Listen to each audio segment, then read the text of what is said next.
Hello, friends! Today I want to talk to you about my new septum piercing. So, this is the first piercing I've got that's not on my ears.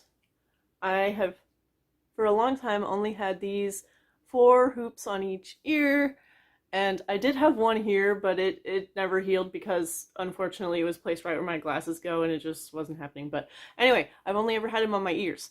And, a few months ago, I got the piercing bug. You know, that thing that happens when you have some piercings and you just start craving another one? I think it's a psychological thing. But anyways, I'm glad I got it because it totally ties together the whole look. And one of my coworkers was telling me, like, septum piercings look good on pretty much everyone. And I would have to agree. If you take a picture of any person and just put on a stock image of a septum ring, I think it usually makes them look better. In my opinion, I don't like the horseshoe rings because they kind of look like little shiny boogers, and also they're never perfectly centered, and then it just drives me nuts. But that's just my personal opinion. So I have a hoop, and also I don't have to worry about it ever falling out. Like, it's a continuous hoop. I will only ever get continuous hoops now. But anyways, I want to talk about the experience, the pros and cons, and how much it costs and all this stuff. So let me start with how I chose the jewelry, I guess, and where I went. So I went to this place where I got some of these done called Adorn, which is in Beaverton and Portland, and I think they have one in Vancouver now, so I'm talking about Oregon and Washington.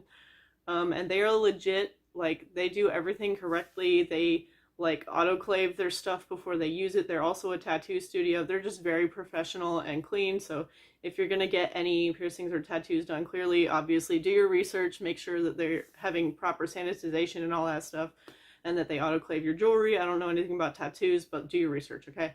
So, yes.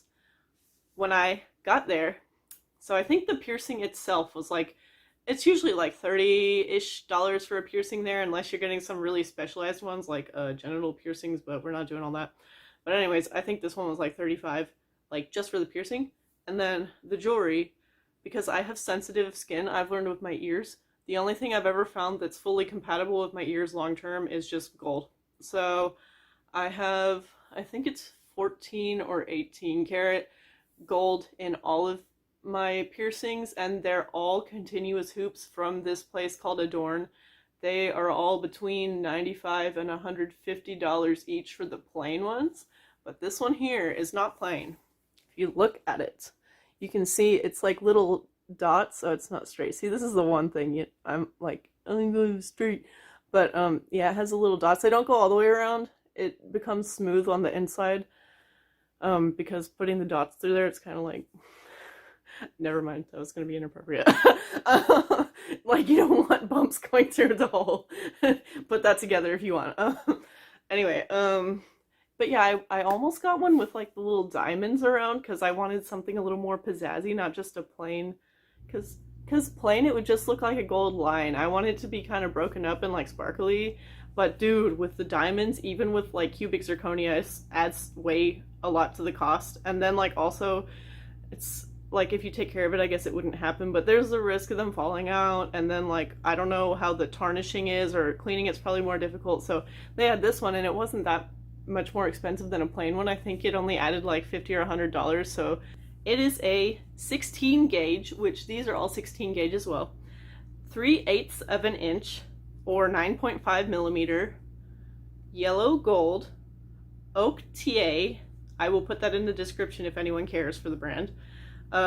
Gold ring, and it says $315 here. I think that was, so it was $35 for the piercing, so then if we subtract that, that means it was like $280, but I also got 2 of these saline sprays, and they're $10 each, so the jewelry itself was $260 or something like that, but I love it. Like, I have some disposable income every month. I do my budget, and I'm like, I have this much money to kind of spend on whatever the fuck I want, and that was what I fucking wanted that month, so I did it. Anyway, yeah, this is the business card for them. Can we focus, please? Anyway, it's called Adorn. Look it up. And this is the guy that did it. His name is Seth Dietz.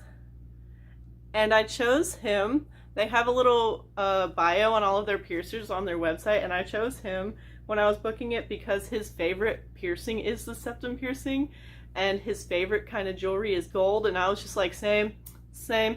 And he has one himself. You can kind of see on his picture. And I was like, yeah, I want somebody who's super enthusiastic about what I'm getting to do my piercing, because they're probably going to care more than if it's somebody who like never does septum piercings and thinks noses are gross, and then they're like, oh, I have to do a fucking septum piercing. Like, yeah, all of their piercers are professional piercers. That's probably standard, but I don't know. Anyway, so, oh my god, I didn't notice this before, but there's a picture of him like butt naked on the back, just like standing in a river. That's funny.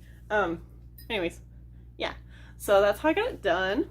And the aftercare is so easy. I was surprised because I have allergies, and I was like, this might be a piercing I can't keep, because how do you blow your nose, man?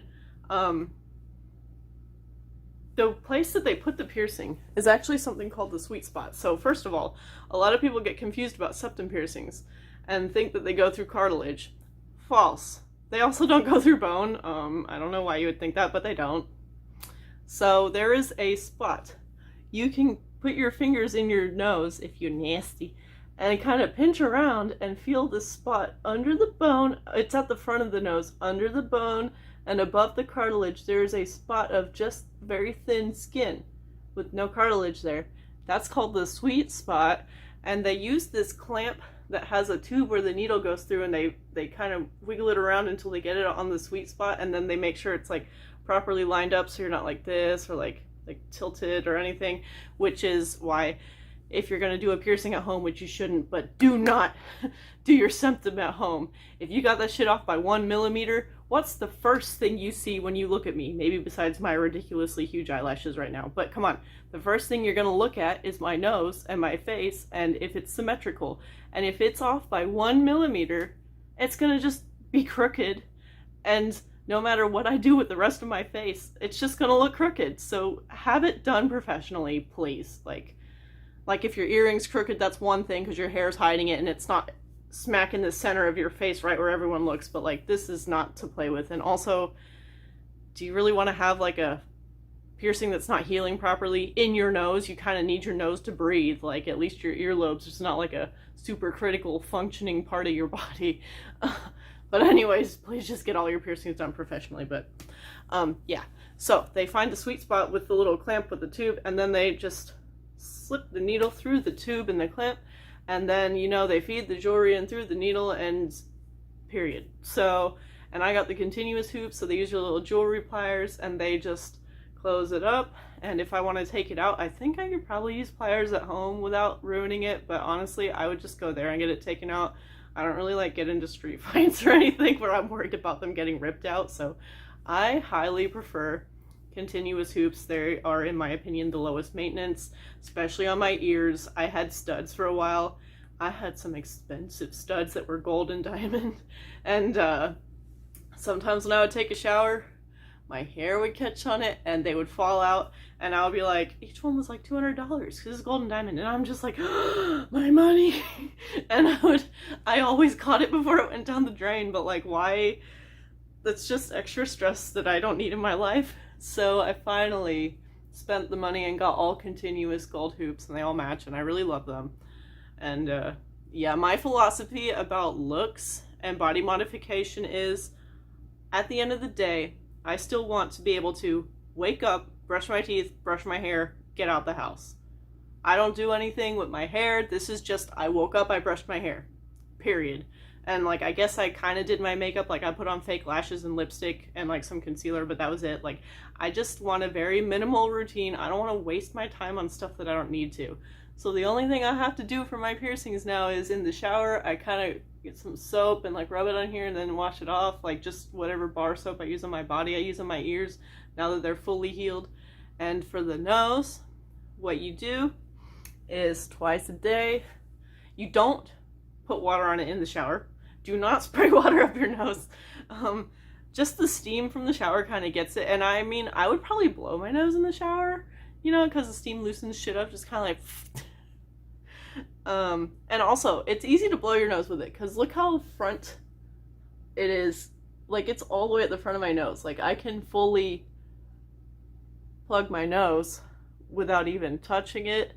And I was worried about that, but my coworker has one, and she was like, no, it's not a problem. So anyways, yeah, twice a day, saline spray. You just, did you see that? I don't know. Yeah, you just spray it on there, and that's it. You just, and then don't touch it. Just don't touch it, because your hands are nasty, and they got germs all over, so don't touch. And it's pretty great because your nose keeps it really insulated. The piercing is inside your nose, so as long as you're not like shoving shit up your nose or like touching it, you're pretty insulated from germs anyways. If you want to be super careful, you should probably wear a mask. Like if you work somewhere where there's stuff in the air, I would probably wear a mask, but that's it. I really love it. I highly recommend it if you don't have as sensitive of skin, or if you know you tolerate titanium well. I think titanium is a lot more cheaper alternative, and so you could get it and try it and see what happens. And if it doesn't work, then I don't know, maybe you're out $100. So I'd give it a go. If you think you want a new piercing and you're not sure what to get, literally, I can't even imagine a single person that this wouldn't look good on. Like, it's definitely not going to make you look worse. Like, I don't know, it really ties your whole face together, especially if you have glasses. I feel like it really adds the balance. And then, so you could just do glasses, septum piercing, and then a really fun lipstick color, and that's like a look. Like, I could just not have any other makeup on and just do lipstick and have my glasses on, and it would be like a look. So yeah, that's what I have to say about septum piercings. Let me know if you get one or if you have any questions. But yeah, here, get the full view. Also, since we're talking about jewelry, this is a bloodstone that I'm wearing in this little cage here. And I'm wearing it because I had some really, really shitty relationship stuff happen recently. And bloodstone is supposed to somehow take energies from the heart chakra and the root chakra and like reintegrate them or something. I don't know. I can't remember all the details, but that's why I'm wearing that. Trying to keep myself kind of grounded and positive after this bizarre relational experience I've just been through. But we're not talking about that right now. Anyways, thanks for watching my video, and enjoy. Enjoy your life. Bye.